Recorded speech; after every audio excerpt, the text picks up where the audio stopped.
Crise é uma coisa que a sua alma tem que desejar. Ontem tinha um sócio meu chorando lá, 11 horas da noite, na minha garagem, chorando e falando assim: que hora que nós vamos voltar a crescer como antes, a explodir como antes? Eu fiquei olhando na cara dele, eu falei: do que você está falando? Aí ele falou: não faz sentido, a gente foi o povo que mais cresceu nesses últimos 4 anos, por que a gente não volta? Eu falei: você está transferindo crise sua para mim, eu não estou cobrando crescimento seu. Eu nunca cresci tanto na minha vida, só porque eu não apareço nos stories. E ele é um dos sócios mais próximos. Só que ele começou a gerar uma crise na cabeça dele. Eu falei: eu não estou te cobrando, você está me cobrando e tem alguma coisa errada com você. Aí eu falei para ele: você está querendo gerar uma crise, mas colocar eu dentro da crise, essa crise é sua. E aí eu falei para ele: bom você voltar para sua casa, repensar o que você está falando e gerar essa crise para você, porque nem eu estou gerando. Pablo, por que acontece isso? As pessoas, elas têm a necessidade de serem cobradas. Quando você não é autogerenciável, o que você vai fazer? Você vai ficar criando caos na vida dos outros para as outras pessoas te cobrarem. E eu não jogo esse jogo mais. Aí a gente foi discutir sobre os projetos dele, que faz parte do nosso ecossistema, e eu percebi que ele não foca nas coisas dele querendo me cobrar. Só que um dos maiores segredos que eu posso contar para vocês sobre crescimento é: não se cobre. A partir do momento que você começar a cobrar, você vai ficar igual um piloto que fica fugindo do que está atrás. Você vai ficar preocupado com quem está atrás e vai perder o foco na frente, naquilo que você precisa fazer. Outra coisa, entenda sobre ciclos, porque quando você entende ciclos, você vai saber que tem um ciclo que chama desfrute, que você vai ter que desacelerar. Eu confesso que eu não queria que isso existisse. Só que quando você entende cada ciclo, você dá tudo que você tem, vai mais rápido. Alguém falou: cara, por que tudo que você põe a mão funciona? Eu falo: em que área que você está perguntando? Ah, na empresa. Eu falo: porque esse ano aqui é o da oportunidade na empresa. No nosso grupo empresarial, a empresa mais antiga, 21, tem 4 anos e estamos na oportunidade. A empresa mais antiga minha tem 4 anos. Aí alguém fala: meu Deus, agora imagina, próximo ano, perseverança. Próximo ano, depois desse, exponencial, nem chegamos ainda. Só que o meu pessoal foi exponencial até dia 18 de abril desse ano. Aí eu falei para ele: calma, amigo, eu não vou fazer doideira nesses próximos meses até chegar 17 de abril de novo. Porque eu respeito meus ciclos. Eles funcionam, eu meço o seu, meço o dos outros, meço o meu e ele é real. Ano passado foi assustador, tanto de coisa que você nem quer e explode. Aí você fala: por que isso acontece? Várias religiões, cada uma põe um nome num negócio desse. Eu falo: são os ciclos. E aí, o que é uma crise mentirosa? É quando você quer forçar um ciclo que não existe. Então, existe crise o tempo inteiro? Sim, desde o Éden. Desde o Éden estamos em crise, não vai acabar. O último episódio da crise vai ser o tribunal do trono branco, quando o Senhor Deus falar: passa todo mundo aqui no mar de fogo. Lá vai ser a pior crise, depois daquilo não vai ter mais crise. Aí você fala: e até lá, o que eu faço? Administre, crie e cancele crises que não fazem sentido. Tem crise que não faz sentido, principalmente a dos outros. Alguém da minha família, não vou falar quem, falou assim para mim: você fala que ama resolver problema, que você ama problema, mas os meus você não ama. Eu falei: porque isso aí quem tem que amar é você. Não sou eu, é alguém que eu tinha que realmente nem responder desse jeito. Vocês já imaginam quem é. E eu falei: agora, eu já ia falar, se a vossa senhoria quisesse que eu resolvesse esse problema seu, você estava abrindo mão da sua própria vida. Você que tem que resolver. Você quer ajuda?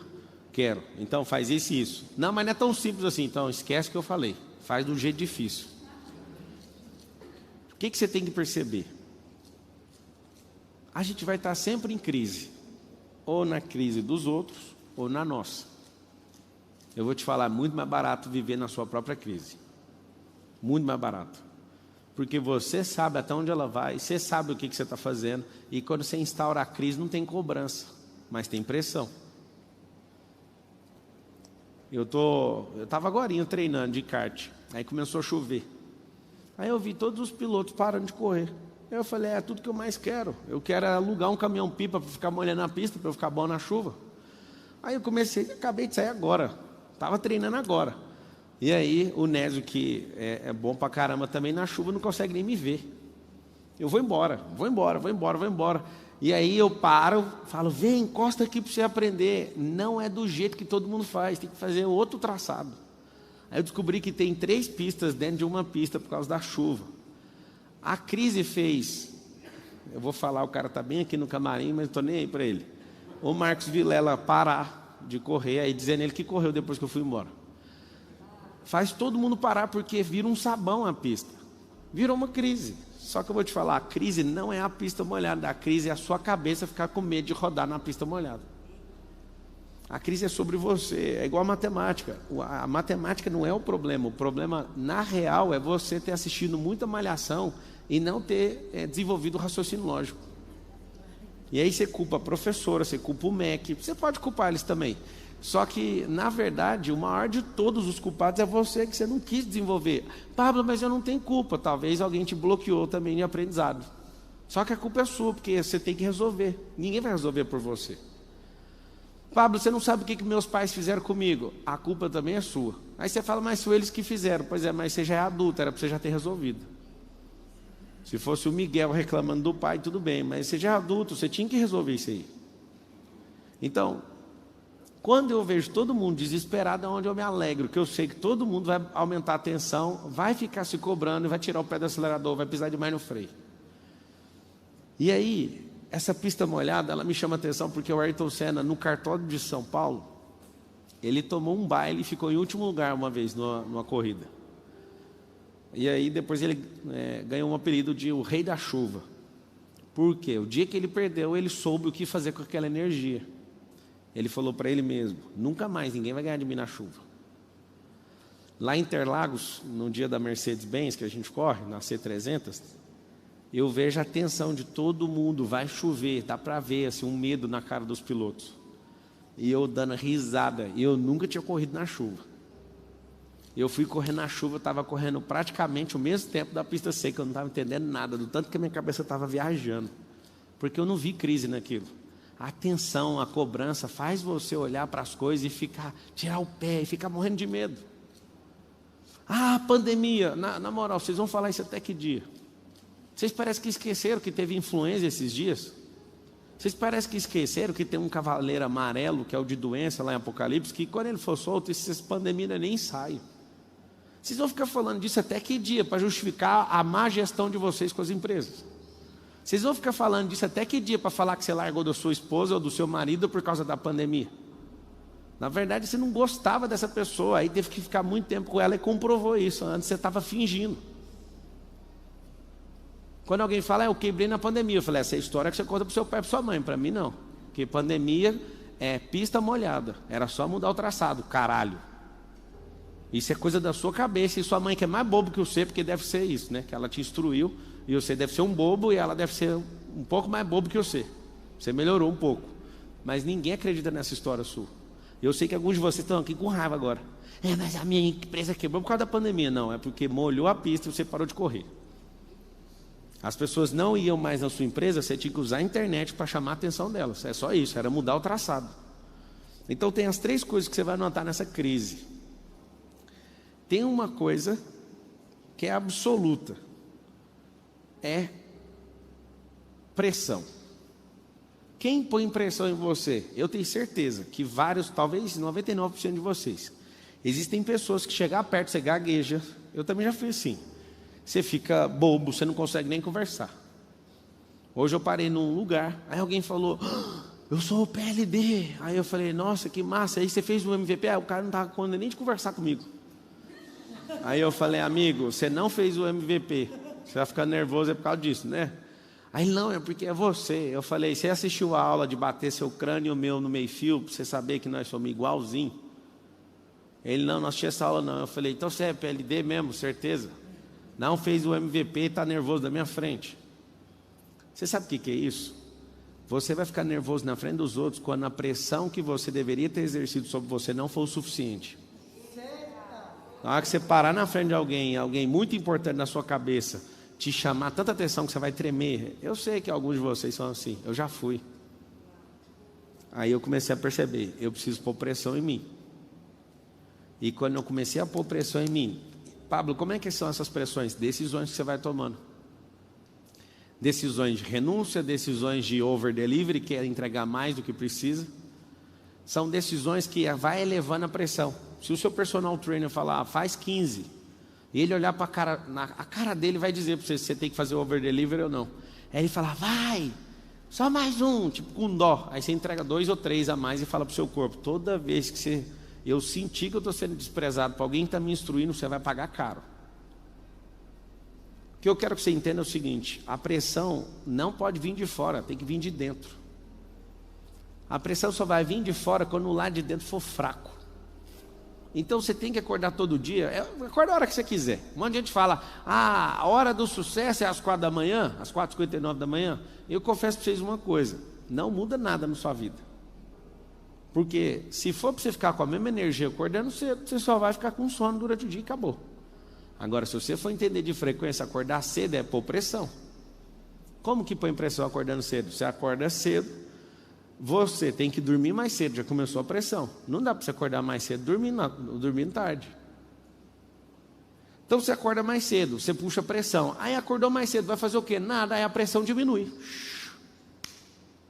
Aí eu falo para você, vai tomar banho na água fria. Aí a pessoa fala, Deus me livre. Isso é pressão, não é eu que estou colocando. Eu falo para você, vai você fazer. Alguém perguntou para mim, quando que a gente para de tomar banho na água fria? Quando você bater R$1 bilhão, você para.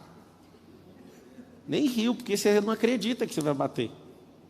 E você nem quer tomar, e tá bom, vamos ficar do jeito que tá ótimo. Coloque pressão de tal forma que aquilo vai virar engraçado na sua vida. Só que é você que tem que colocar. Quando você não gosta de trabalhar numa coisa e alguém força você a fazer aquilo, alguém está pondo pressão em você. Por que você não põe pressão e põe para fuder logo esse negócio? Você nasceu para fazer aquilo, você precisa aprender mais alguma coisa com aquilo? Não, é porque eu tenho que pagar minhas contas. Amigo, deixa eu te contar um segredo. É melhor você se pressionar e ficar uns 3 meses com as contas tudo atrasado do que ficar 30 anos fazendo uma coisa que você não foi chamado. Ficou 30 anos o cidadão pagando as contas dele tudo em dia. Só que ele fez aquilo que não era para fazer. É como se você tivesse que sair daqui para Goiânia de carro, e era isso que você tinha que fazer. Só que aí você resolveu ir lá para o Egito. Aí você fala, mas eu rodei muito mais que você. Pois é, você rodou na sua vida, porque não era para você ir para lá, era só para você pegar essa estrada aqui de 926 quilômetros. Só que parece que você quer fazer o mais difícil. Então essa pressão ela é simples, é você que abre isso. Quando o motor não tem pressão, o carro não corre. Nessa semana eu coloquei um combustível no carro, naquele vermelho, e aí na rodovia estava eu e o Marcos, eu fui, aí ele cortou e ficou andando só até 120 km por hora, eu não entendi nada. Aí acusou, está com problema. Alguém até me falou, nossa, ele parou, ele cortou em 120 km por hora, ele cortou, pois é o limite de velocidade. Eu falei, então está tudo certo. Só que você sabe que tem um potencial lá de fazer 3 vezes mais velocidade que aquilo. Então é agonizante quando você tem uma potência gigantesca e ela é cortada. A pressão vem de dentro. Então quando a turbina não gera pressão, o carro não dá tração. Não dá força. Pablo, eu não tenho força, eu sou procrastinador. Quem aqui humildemente reconhece assim, ó, eu sou um procrastinador profissional? Levanta a mão. Então, eu estava. O que é a procrastinação? É muito simples. A procrastinação é você trocar uma coisa de longo prazo ou eterna por recompensa imediata. Então você pega e fala, vou trocar isso aqui por uma recompensa imediata. Cara, é muito bom a recompensa imediata, porque você já acessa agora, só que ela é pequena demais. E não precisa de pressão para ter uma recompensa imediata, precisa só ser um idiota. Aí você fala, Pablo, eu quero mudar, eu quero ter resultado. Resultado é construído com micro resultados, com resultados pequenos. Então o que você tem que fazer? O resultado pequeno, ele precisa ser propagado. Você precisa acessar a recompensa dele, senão não vai destravar para a próxima fase. Conta para nós quando você colocou pressão em alguém. Agora, esse mês de agosto, eu falei, até 31 de agosto, todo mundo que foi executivo aqui, que não tiver seu livro lançado, está fora do negócio. Aí uns começaram a gritar, não tem como, não vai dar, não sei o quê. Eu falei, eu não estou nem aí. Enquanto vocês vão lançar um livro, eu vou lançar 4, para vocês entenderem o que é pressão. Aí nesse auditório aqui, às 19 horas do dia 31 de agosto, estava aqui, os 25 livros sendo lançados. Tudo com capa, a família de todo mundo aqui, ninguém acreditando. Nossa, essa pessoa que nunca fez nada, lançou um livro e né, Elis? 27 livros. E aí estavam os familiares tudinho assim, mas o que esse papo fez com essas pessoas? O meu foi 6? 4 só meu, e um meu com a Carol e outro meu com o Marcos Paulo. Quando você for ler o livro meu e do Marcos Paulo, foi eu que escrevi sozinho. Eu coloquei o nome dele, porque ele fica louco, dizendo ele que foi ele que escreveu mais. É o seguinte, você vai ver lá de quem que é a linguagem, aí você tira suas conclusões. Onde tiver o Tais Mania falando é ele. Vai ficar louco. Pablo, por que você faz até essas piadas? Chama pressão. Se você não põe em você, eu vou colocar. A pressão é uma coisa muito boa. Sabe o feijão? Alguém aqui já comeu feijão sem levar ele na panela de pressão? Já comeu? Já está passando fome, hein, para comer o feijão sem passar na panela de pressão. Engraçado é que a pressão, se você pressionar a água, ela fala, não me pressiona, senão eu vou evaporar. Engraçado é que se você pôr pressão no ar, vira água. Olha que louco. Se você for pôr pressão no ar, vai aparecer água. Vai virar água. Se você pôr pressão na água, vai virar vapor. Se você pôr pressão no ovo que é mole, vai ficar duro. Se você pôr pressão na batata que é dura, vai ficar mole. Que doideira é essa? A pressão, você vai anotar o código, gera transformação. Depois que transforma aquilo ali, acabou, fechou aquela fase. Pablo, por que eu não fui transformado? Por que eu não fui para a próxima fase? Porque você não pôs pressão. Pablo, então por que eu me sinto pressionado? Porque a pressão dos outros é para você viver na fase deles, não para você avançar na sua fase. E aí você vai entender o que é pressão. Pablo, conta várias pressões. Toda vez que eu dominava uma área na Brasil Telecom, na Oi, lá quase 8 anos, eu falava, eu quero ir para outra área. As pessoas falavam, você é burro, está na melhor fase da sua vida. A Carol está lá todo dia perguntando, a gente vai ter 5 filhos? Aí eu falo, não, absolutamente não. Deus me livre de 5 filhos. E eu fico assim, né? Pablo, por que você está fazendo isso? Pensa uma mãe dedicada que fica o dia inteiro em livre demanda dando mamar para essa mulher. Inclusive, não gostei daquele vestido, está muito curto, viu, cara? Mostrando a fralda da minha filha. Eu quero vestido de assembleiana. O que acontece? Pensa na pressão que a Carol está sofrendo. Não é fácil você ficar o dia inteiro em volta de uma pessoa, dando mamar, e a pessoa agora descobriu que ela não dorme mais, ela não quer dormir. Ela quer ficar acordada com aquele olhão de jabuticaba, com aquela cara de Pablo. E aí a Carol fala, você podia tanto ajudar, e eu falo, ajudo, eu vou ficar quietinho, eu não vou fazer nada para não atrapalhar vocês duas. E aí o que acontece? A própria Carol já está lascada nesses próximos 90 dias, que é mais ou menos nesse período aí pela experiência, e ela está querendo saber de outro filho. Faz sentido um negócio desse? Então coloca assim, ó, a pressão também tem fase, não precisa pressionar tudo de uma vez, vai quebrar.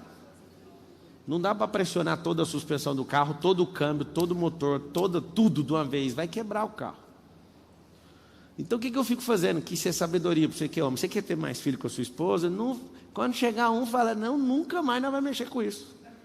E aí fica tudo bem. Aí depois vai indo e acabou, amigo. Depois aí você vai ativo e faz o download.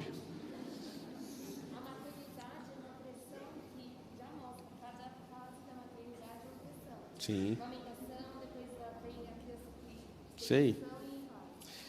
Tudo tem pressão. Só que quando você não cria a sua, você vai ver a dos outros. Pablo, o que eu faço depois de sair de hoje, depois de assistir essa live aqui, que eu nem apertei o like, porque eu não sei o que é o like. O like é um botão assim, ó. Aperta aí, que é pressão que você põe no YouTube, e o YouTube tem que trabalhar para mim e para você, para chegar em outras pessoas, que no caso foi eu pedindo há 10 lives atrás, para você chegar bem aí, caso você não saiba. Às vezes você fala, não vou apertar. Eu te entendo, amigo. Você também não devia ter sido encontrado. Quando você aperta o like, você põe pressão no YouTube. E você que está aí sem fazer nada, que só tem 14, põe pressão no dislike, que é esse botão assim, ó. Pablo, por quê? Porque o YouTube entende, se tem muito like e dislike, chama mais atenção e vai atrair mais gente para assistir. Olha lá, subiu para 15, 16, é isso que você tem que fazer. Você não pode ser morno, você tem que apertar ou positivo ou negativo. O negativo mostra que você não está aprendendo nada, o positivo que você está aprendendo alguma coisa. Pegaram o código aí? Então o que acontece? Paga o garçom pelo menos. Aí, ó, já tem 18 dislike. Vai subir o 1000 like. Vai apertando aí. Deixa eu ver. Pablo, conta pra mim uma grande pressão que você pôs na sua cabeça. Acho que a primeira grande pressão que eu senti mesmo foi falar que eu ia fazer uma faculdade e não tinha nenhum real. Absolutamente nenhum real. Eu ganhava R$240 e eu lembro que eu peguei o olerite de R$240 e eu gastei ele inteiro na lanchonete do lugar onde eu trabalhava. A minha mãe falou, você é um miserável. Você trabalhou o mês inteiro para pagar lanchonete? Exatamente, eu não peguei nenhum real. Eu falei, mãe, a coxinha tem catupiry, não teve como. A minha mãe, não faz sentido, e não sei o quê. Eu falei, mano, o que eu vou fazer da minha vida?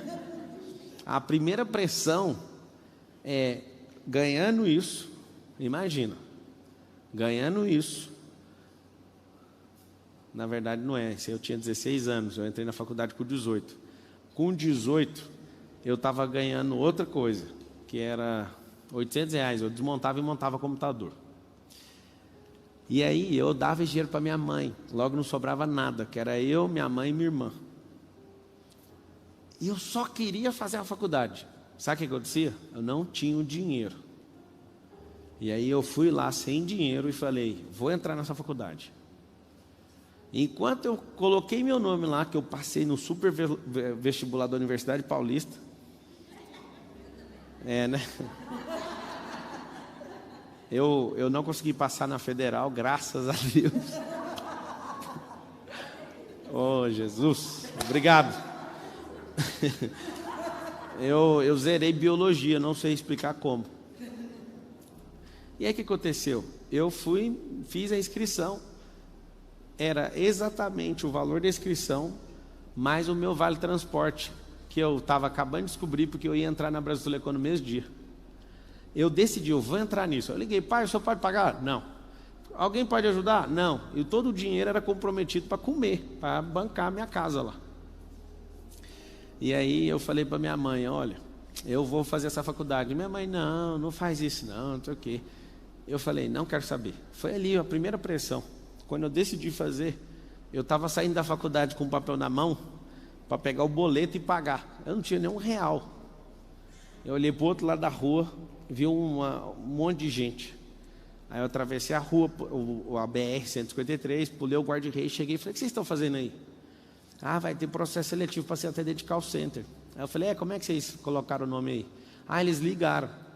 Eu falei mesmo. E dei uma volta, fiquei assuntando.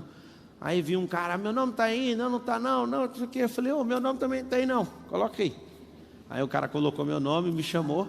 Eu fui para a sala, estou fazendo uma prova, a senhora abre a porta e fala, alguém aqui quer fazer teste para o Helpdesk? Eu falei, Helpdesk ganha mais que essa sala aqui?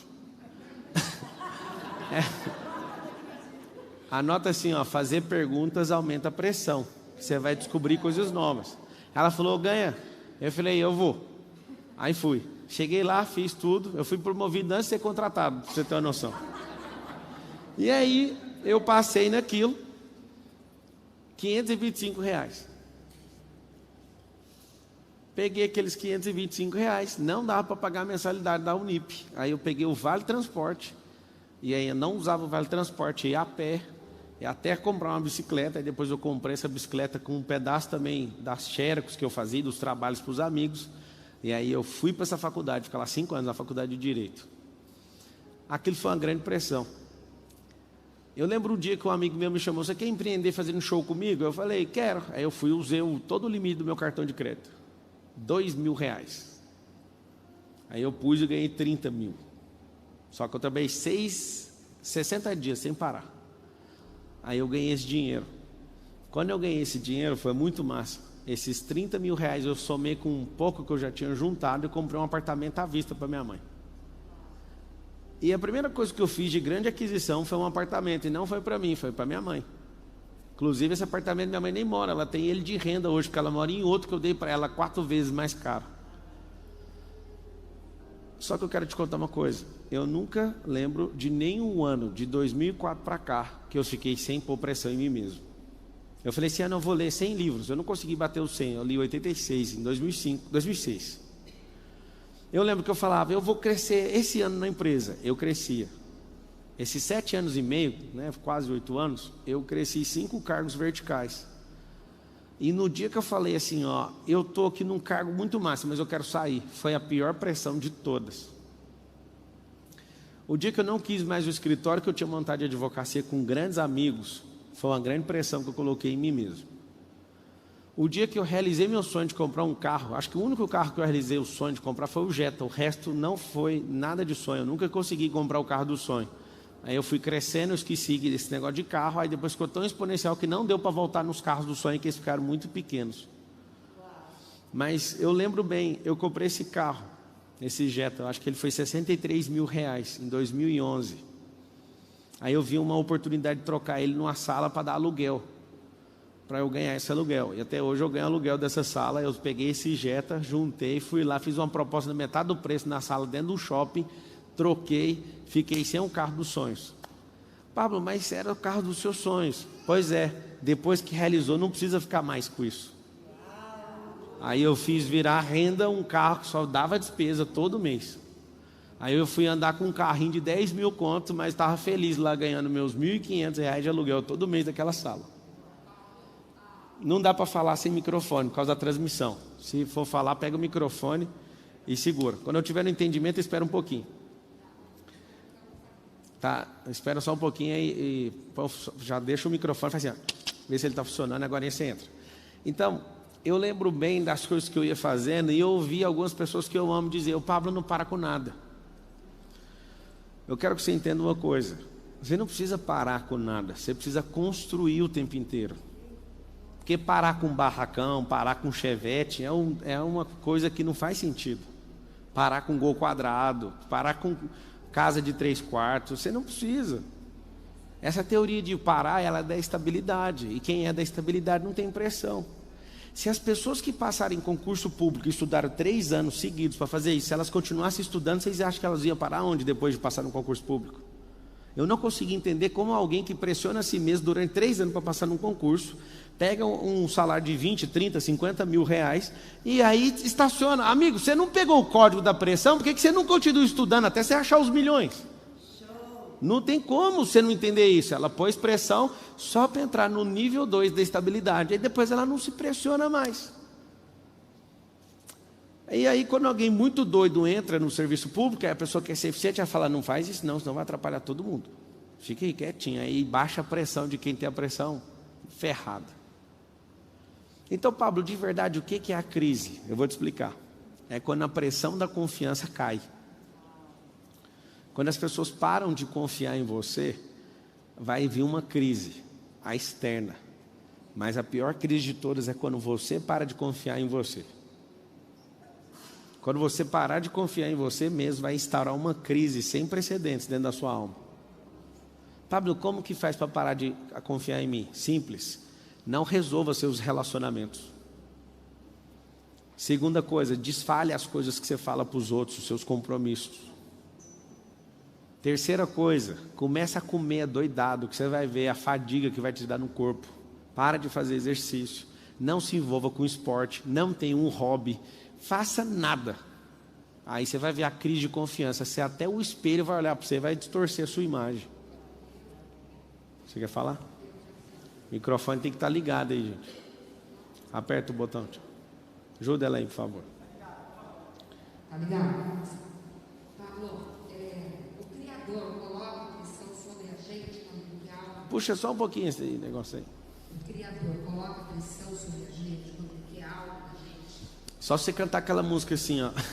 Sonda-me, quebranta-me, transforma-me, enche-me e usa-me.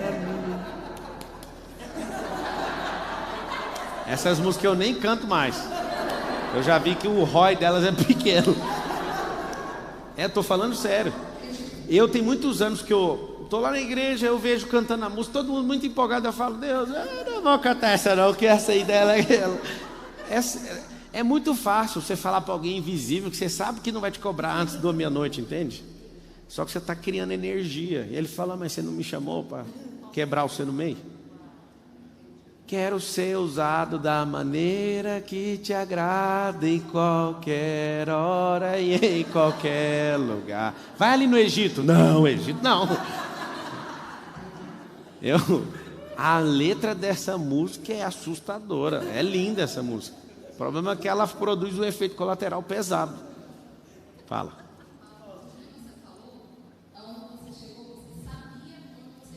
Não sabia. Eu sempre mirava numa coisa impossível e era tão pequeno depois que eu passava que eu nunca soube para onde eu estava indo. Então, e no caso de quem não sabe o que quer e não quer chegar? Qualquer lugar serve. E aí? É por isso. Eu sei que onde eu tô não é onde eu quero chegar. Então sai daí. Sim, mas e quando você não tem direção, você não sabe para onde você ir? Imagina Deus chamando Abraão. Sai da sua terra e da sua parentela para a terra que eu te mostrarei. Beleza, fala qual é. Não respondeu mais. Como que Abraão saiu? Sim. No caso, por exemplo... Ele só falou assim, saia. Ele não falou, sai para a esquerda, para a direita, para frente, para trás. Ele falou, saia, eu quero que você abandone primeiro. Quando você abandona, eu te mostro. Por isso você tem que saber exatamente onde É por isso que o seu passado é oferta para o futuro. Deus não deu a direção de saída, Ele só falou para largar. Quando é para largar, você só vai ouvir o passo 2 quando você largar isso aí. Por exemplo, quando ele falar assim, essa empresa que eu te dei, eu quero que você dê ela para outra pessoa. Aí você fala, não vou largar, então tá, fica com isso. Quando eu vejo uma pessoa que entrega tudo, eu também entrego tudo por ela, porque não faz sentido. Por exemplo, a pessoa mais próxima a mim é o Nésio. Não chamei ele aqui, Deus falou com ele que era para ele dar a empresa dele que dava lucro, que sustentava a vida dele. Ele veio e Deus falou, eu falei, mas como que você deu? Eu fui fazer entrevista. Você fala, Pablo, Deus que pediu na empresa, deixa eu te falar, é mais sobre ver seu coração do que dar empresa para os outros. Porque qualquer um pode abrir uma empresa. Mas olhar para você e falar assim, será que você está pronto para viver o novo? A gente construiu muitas coisas. Construiu um grupo bilionário. Acho tão interessante tudo isso. Foda-se isso. Ele sabe que se ele me pedir, tanto faz. Eu não estou nem para nada. Nada. O Senhor, Ele conhece meu coração, porque eu sei que aquilo que eu reputo como grande demais, para Ele é pequeno demais. E se eu achar que é grande aquilo que é pequeno para Ele, eu vou me lascar. Então eu só quero estar debaixo do favor e do mover. O favor, ele é vertical. O mover é horizontal. O Abraão só entrou debaixo do favor porque ele se moveu. Então não precisa ficar confusa. Tem coisa que tem que sair. O que eu vou fazer da minha vida saindo do meu emprego? Sai que você vai descobrir, ué. Tem gente que não entende isso. Sai que você vai descobrir. Tem gente que vem nessa palestra aqui para me ver, mas aqui vai estar seu sócio aqui dentro. Se você prestar atenção em energia, as pessoas que estão aqui estão tudo loucas, vocês são loucos. Você quer ver? Quem andou mais de 100 km para estar aqui? Olha aí, isso é gente doida para assistir. Eu falei que estava aberto no YouTube, e o que você vai fazer aqui? Isso é energia, moço. Lá no YouTube a galera está assistindo de graça, eu sei isso. E quem aqui pegou avião? Acho que não deu tempo. Olha lá, um pegou avião. É gente doida. 2. Pablo, entre favor e mover, qual que é a linha de equilíbrio entre diversificar as fontes de pressão e errar pelo excesso? Favor é nessa posição, o mover é nessa. Não tem ponto de equilíbrio. Você só vai acessar isso aqui se isso aqui estiver se movendo. Não tem ponto de equilíbrio entre favor e mover. Um aciona o outro. Agora, você vai fazer um excesso, você vai sentir um cansaço. Eu descobri o que é cansaço. O cansaço é quando você está fazendo algo que não foi chamado para fazer. Quando você não desfruta, você não foi chamado para fazer coisa sem desfrutar. Todo cara rico não aproveita nada que ele tem. E ele fica mirando em outras coisas. Todos que eu conheço. Não tem exceção. Então não vou salvar ninguém aqui. Todos eles ficam mirando na próxima coisa. O que tem uma Ferrari, que é uma McLaren, o que tem uma McLaren, que é uma Lamborghini S, não sei o quê. Aqui tem isso, que é uma Pagani, aqui tem uma Pagani, que é uma Bugatti. E nunca vai acabar esse negócio. Então você tem que desfrutar o gol. E se movendo com esse gol. Tem gente que fica achando que Deus vai usar quando estiver andando no carro X, não tem nada a ver. Esse mover vai baixando o download no percurso. Para onde que eu vou? Ela perguntou, eu não sei. Se não sabe para onde ir, só sai de onde você está. É um belíssimo passo.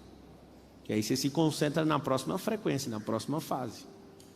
Ah, Pablo, eu estou sofrendo com a decisão que eu tomei. Parabéns. Se não tivesse sofrendo, não estava com pressão, não estava tendo mudança, não estava tendo transformação.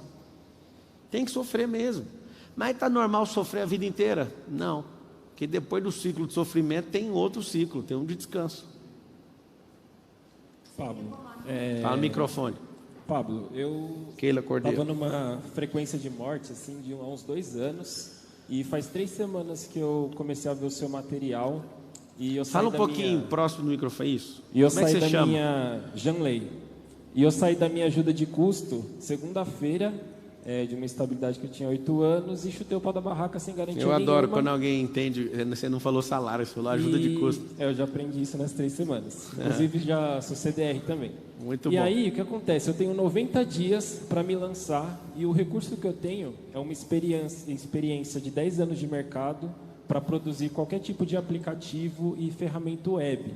Porém, eu não sei onde me lançar nesses 90 dias para produzir um produto e pegar todo esse conhecimento tecnológico que eu tenho e investir. Onde você acha que eu devo...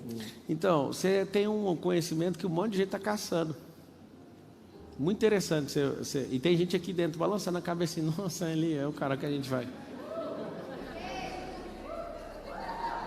É isso aí. Você se moveu. Você se moveu, apareceu aqui, ó. Ó lá, tem gente aqui, ó. Eu te lanço. Tem aqui, ó. Vários estão escrevendo aqui no YouTube agora. Janley.ss é meu Instagram.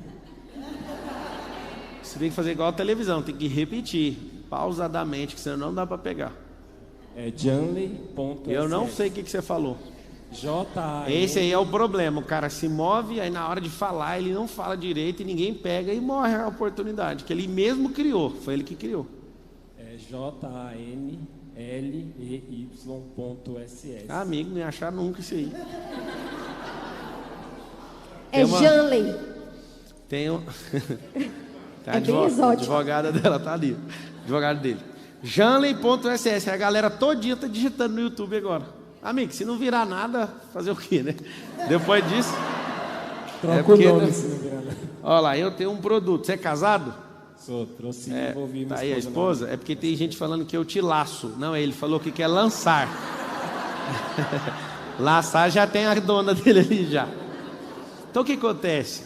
Você é a pessoa que carrega códigos que muitas pessoas precisam. Quando você começou a falar, eu pensei assim, eu acho que eu vou precisar. Aí você falou, eu quero lançar. Eu falo, talvez não vai encaixar no que eu quero, porque você já quer pular a fase. Não tem problema. O que eu sugiro que você faça? Construa algo que dá para ficar falando dessa história sem parar para você ir para o lançamento. O que faz você ir para um lançamento de merda? Depois de um monte de gente falar que te lança. Você não tem uma história. Talvez você já tenha criado uma grande história. Mas o que você tem que entender é que tem que ter pressão em volta da história.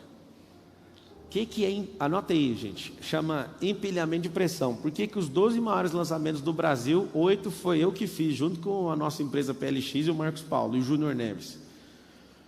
Porque é muito simples. Ao invés de gastar trilhões de dólares em tráfego, a gente faz uma coisa que chama empilhamento de pressão. Você empilha pressão, cria um movimento. Ninguém fazia isso no Brasil antes da gente. Antes da gente fazer esses grandes lançamentos, só tinha um único cara que tinha feito um grande lançamento gigantesco.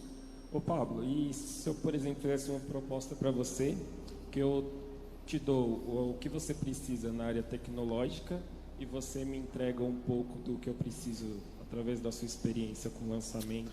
O Thiago vai conectar com você, eu não vou entregar o que você precisa. Se você der conta de entregar o que eu quero, eu te dou o acesso para você pegar o que você quer.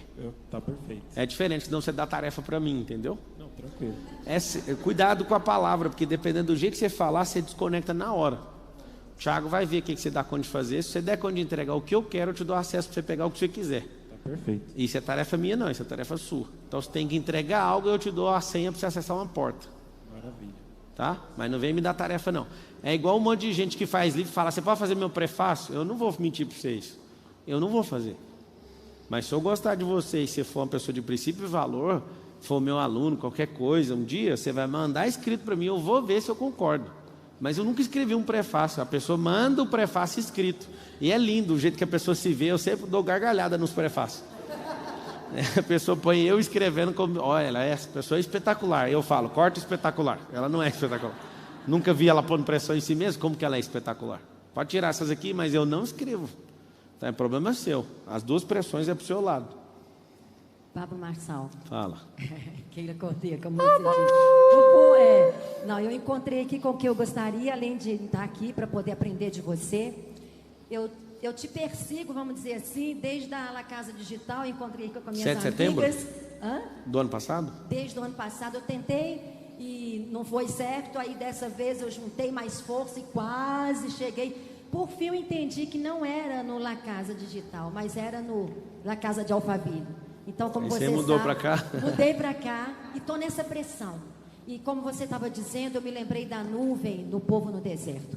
E todos os dias eu saio na tenda, na onde eu estou morando, e olho, a nuvem está aqui ainda.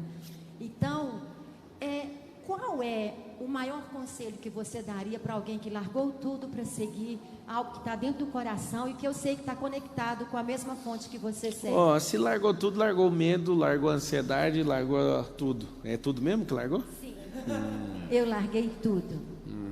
Por um propósito. Então, você está numa terra que tem uma energia muito assustadora. Era uma terra do Brasil Império, inclusive, essa terra aqui. E eu nasci nessa terra. É mesmo? Yeah. Então, o que você tem que fazer? Você tem que aproveitar a energia do lugar. E você tem que se mover, não pode ficar na tenda. Exato. Hoje eu estava na academia, uma pessoa estava do meu lado e falou assim, essa casa aqui vale 7 milhões, o cara comprou por 4. Eu falei, desculpa entrar na conversa, me vende essa casa aí.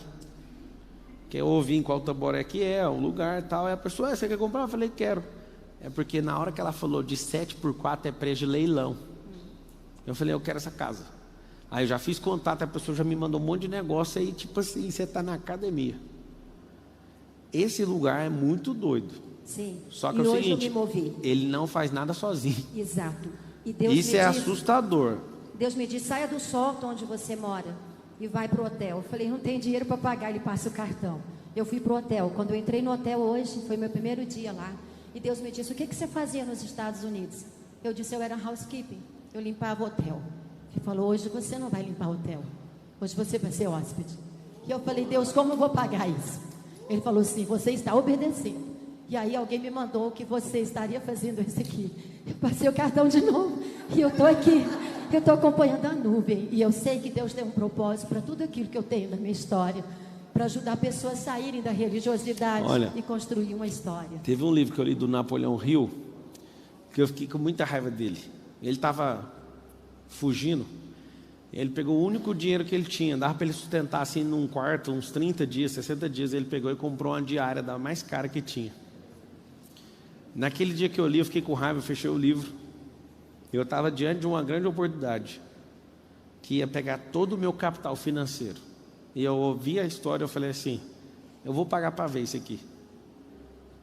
Isso que você está fazendo, tem chance de dar errado. Só que é um nível de pressão que não tem como o morto ficar dentro do caixão. Então, quando você se posiciona, alguém está te falando assim, continua pressionando a mola. Continua pressionando a mola. Na hora que a mola não aguentar mais a pressão, o que acontece com ela? Uau. Agora, entenda uma coisa. Deus, Ele vai usar uma pessoa, essa pessoa vai conectar aqui, aí vai produzir uma ideia, ainda não é o que você quer.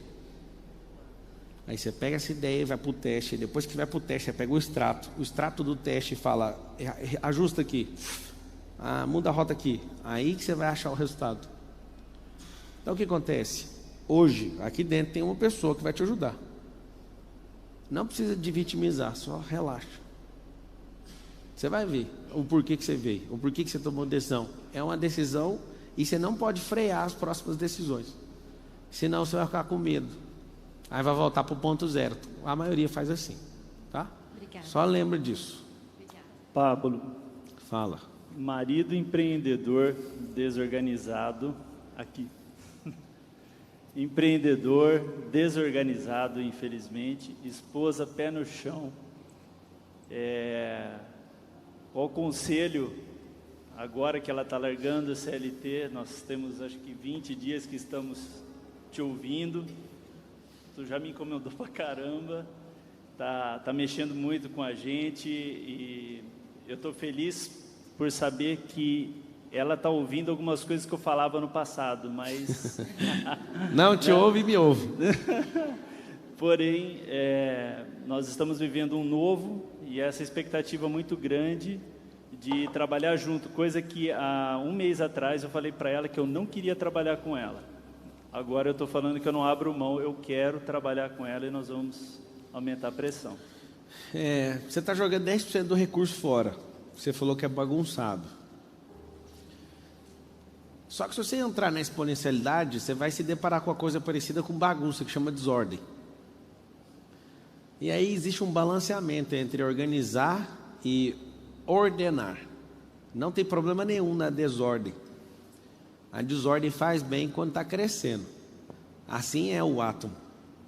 Agora, bagunça rouba você. A sugestão que eu te dou é para você acionar o princípio de eficiência de tempo, qualidade e custo em tudo que você estiver fazendo. Que eu sei que se você só organizar a sua operação, não sei que negócio que é, vai aparecer no final, lá no DRS, 10% de lucro. Eu te garanto. Sendo consultor de empresa, que eu já fui, de mega empresas. E principalmente das minhas próprias. Tudo que está desorganizado, no mínimo, está te roubando 10% de energia. Quem é bagunçado com o tempo, está se roubando 10% de vida.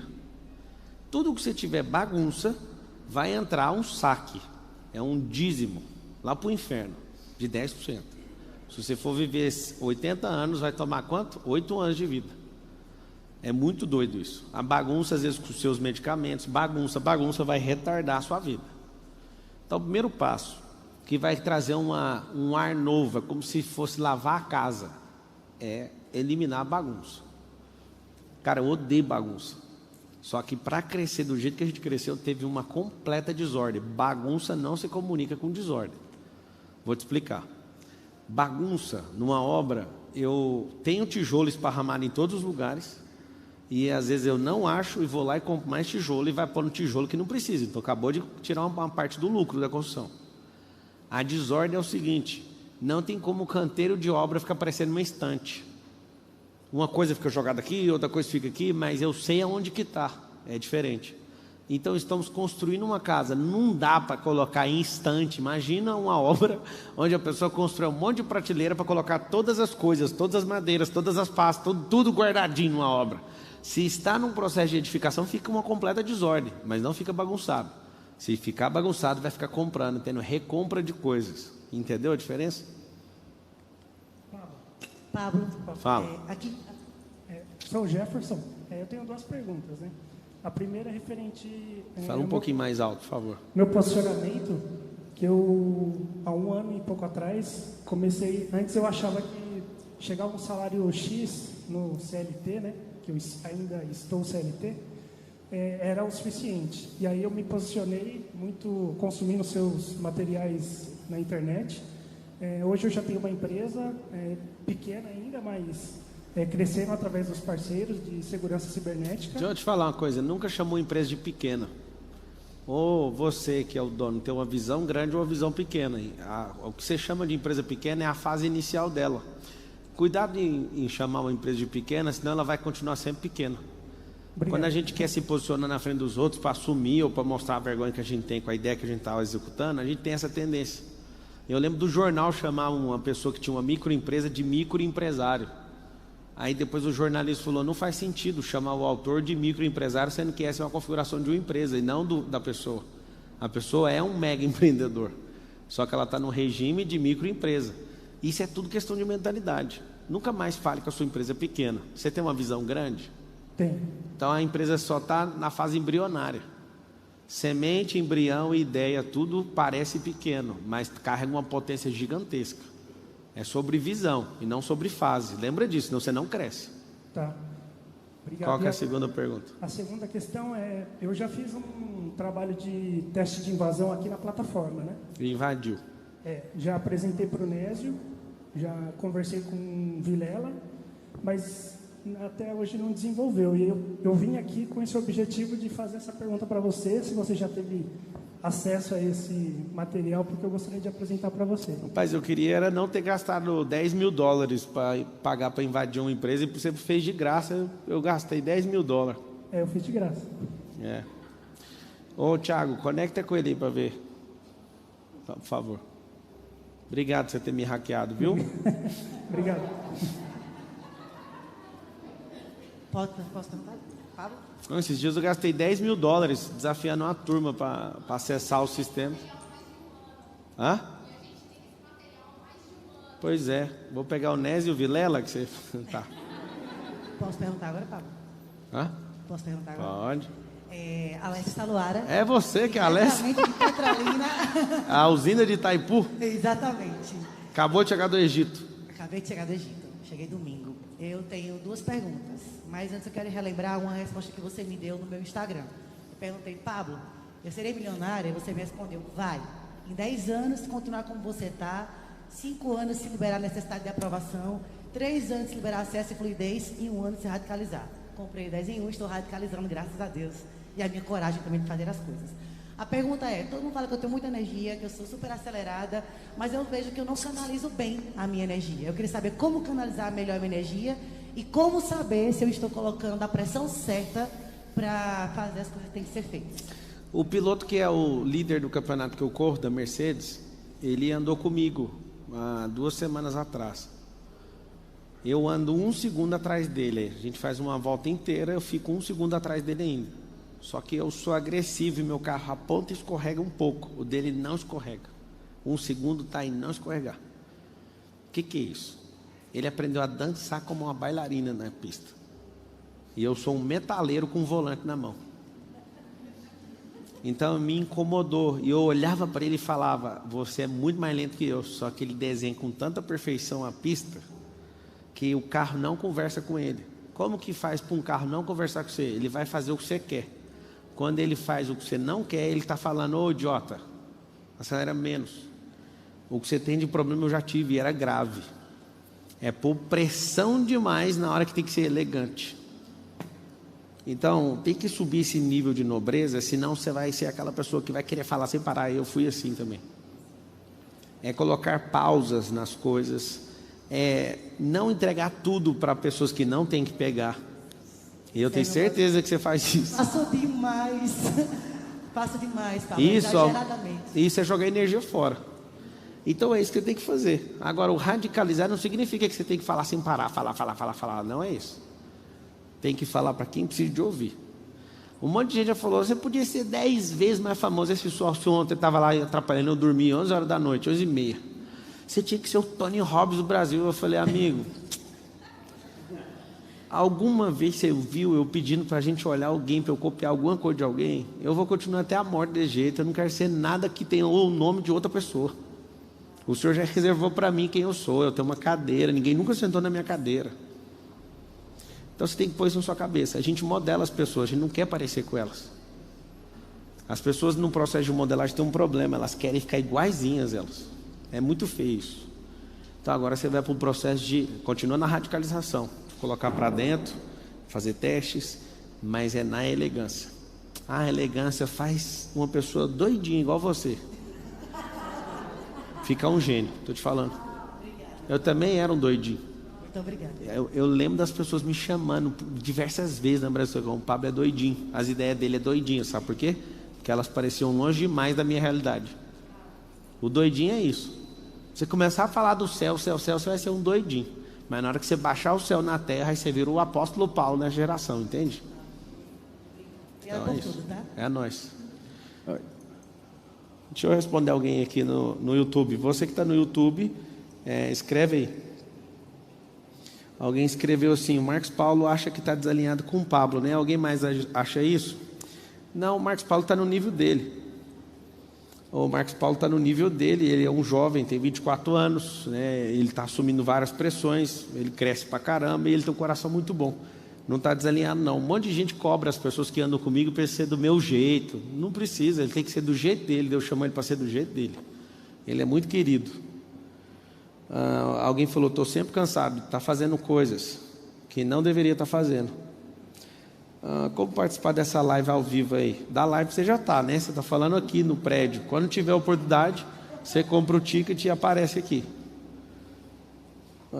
Para que criar crises? Para você não viver na crise dos outros. Como desbloquear a necessidade de aprovação? Tem que ligar o botão da decepção. E tem que ser de propósito. Você tem que, de forma intencional, decepcionar pessoas. Aí você fala, mano, não vai dar certo, eu morro de medo de brigar, mas vai ter que fazer. Isso vai fazer você amadurecer e crescer mais rápido e tirar pesos. Lembra que eu falei que não tem como você prosperar tendo peso, bloqueio? Isso é terrível. A gente fica brigando por causa de 1 grama no carro. 50 gramas. Todo piloto ele põe exatamente o tamanho exato lá, o peso exato, para bater 1.340 quilos o carro. E tem que terminar a corrida com exatamente isso. A minha última corrida eu terminei com 1.341 quilos. Se eu tivesse emagrecido mais 2 quilos na corrida, eu tinha perdido o pódio. Se tivesse emagrecido 2 quilos, que emagrece até 3 quilos numa corrida de meia hora, só para vocês saberem. Você não sabe, é quase 50 graus dentro do carro. Você achou que é uma benção, né? Para emagrecer é só ir lá, né? Só que você emagrece isso e depois não para de comer, o que vai fazer? O Nésio, ele fez um dos feitos mais assustadores que eu já vi. A gente foi para um campeonato de kart, ele fez uma coisa chamada Grand Slam.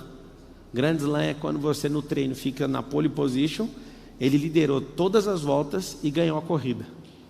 E foi assustador, porque só tinha cara do brasileiro, só campeão, não sei das quantas. E eu ficava vendo, eu falava, mano, o que você está fazendo? É um Ayrton Senna. Aí na hora que terminou, veio todos os carros, o Nésio vai pesar, ele tinha que bater 95 quilos. E ele saiu com 97. Ele bateu 94,600. Foi desclassificado. Ele fez um milagre. Nunca num campeonato oficial você chega e faz isso com todo mundo que já é campeão há anos. Ele pegou a pole position, liderou todas as voltas da bateria, foi líder o tempo inteiro, chegou, ganhou, só que faltou 600 gramas. E pior que no último dia vai ser assim com o Senhor, se faltar 600 gramas... mas eu fiz não sei o que, expulsei demônio, mas não te pedi para fazer isso. Eu pedi para você ser aquela pessoa, naquela geração, e cumprir esse propósito. Não foi para você fazer isso aí. Tem um monte de gente, mano, que vai passar mal diante de Jesus quando ele falar, eu não vos conheço, aparta-te de mim. É terrível, mano. Todo mundo lá do autódromo, do cartódromo, ficou olhando para o Nésio. Quem é esse cara? É a revelação. Mas do céu ao inferno em 5 segundos. Você sabe por que aconteceu isso? Quando ele foi entrar no carro, eu falei, Nésio, bebe água. Ele já estava desidratado, porque ele tinha acabado de correr uma bateria. Aí colocaram ele para correr uma segunda. Ele não bebeu água. Ele tinha que ter bebido pelo menos uns 700 ml de água. Porque isso ia ajudar ele a não desidratar ainda mais. Ele entrou em desidratação violenta e começou a perder água do corpo, tudo. E aí chegou faltando isso. Poxa, você tem que chegar exatamente no peso que ele te chamou. Fala. Pablo, sou Júnior Murakami aqui, sou seu seguidor. Leio seus livros, participo do 459 lá também. Vim para a Alphaville aqui a serviço de uma empresa, acabou que não deu certo. E na semana Deus moveu muito, e moveu inclusive uma pessoa que está aqui, que é o Marcos Vinícius. E na semana também eu assisti a live sua do vácuo e peguei aquele código do vácuo. Foi muito forte para mim, inclusive estou nesse código ainda. E hoje eu estou aqui, continuo, isso faz mais ou menos 2 meses. E hoje eu estou sócio de uma empresa que está em 4 continentes, empresa de tecnologia. E eu vinha me perguntando aqui e queria saber, na verdade, nas análises que a gente fez, se você precisa e como você precisa do nosso CRM, né? A gente tem um CRM muito bom e a gente identificou que talvez seja possível a gente semear isso para você. Essa seria a minha forma de agradecer aí os códigos que você tem liberado sobre a minha vida e hoje eu poder estar aqui com você, né? Hoje eu estou aqui e minha família está aqui em Alphaville, muito pelas suas palavras e pelo seu incentivo. Ô, equipe, muito obrigado liga a luz. pelo seu propósito. Obrigado. Tiago, vê o CRM dele, eu adoro CRM. Obrigado. Liga a luz aí para eu ver o rosto das pessoas, por favor. Aí você mudou para... Ô, Pablo. Eu mudei para cá no final de dezembro do ano passado e uma sociedade que eu tinha feito acabou que não deu certo. E aí eu fui convidado a participar de outra sociedade agora. Já tem um mês mais ou menos, a gente está lançando. A empresa fica aqui em Alphaville também, já tem 10 anos de mercado. E a gente está em 4 continentes já também. Já tem clientes